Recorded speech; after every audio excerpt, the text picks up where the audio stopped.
there came a point in my role as a chief household officer when I realized I was burning the candle at both ends, and there's just a point where there's no more candle, right? I was exhausting myself because I was starting to take on roles in other areas of my life or in the community that I really didn't need to take on. I started to find a good balance to this, chief household officer job and getting things done in my home and taking care of my family, and thinking, oh, well, then I can take on more work, more responsibility, more roles. And I didn't realize just because you've got space or time or ability doesn't mean you need to add things to your list. Doesn't need to mean you need to add more weight to your shoulders.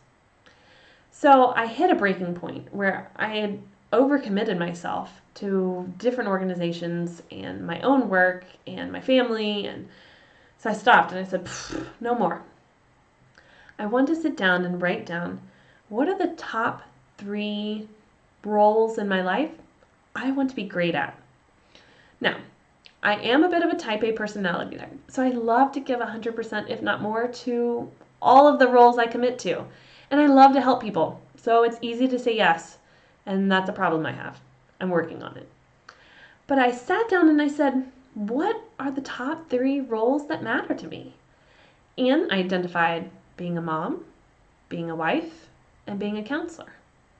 And all the other roles I had taken on weren't as important as those top 3. I looked at those top 3 and I kind of wrote down what those meant to be a great wife, to be a great mom, to be a great counselor, and started to understand what are the things I'd been saying yes to that fall into those 3 categories. Excellent. Those things still need to have purpose and be planned in my day, week, month, year. The other things, I need to give myself some grace and say, it's okay to just be good at those things. I don't have to be the best leader of this group or the best team partner in this community organization. I can just be good at those things because they're important to me, but they're not in my top 3 priority levels. And my top 3 roles shouldn't be impacted by the 5 other roles I took on because I thought I had time. Does that make sense? So when we sit down and really go, what are the top 3 roles I want to be great at? What are your top 3 things you want to be great at?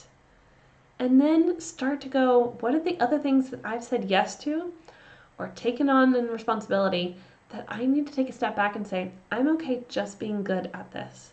And this is what that means, really writing down what things you're going to maybe step back from, what boundaries you're going to create with people in those organizations or groups, and just saying, I can only give this much.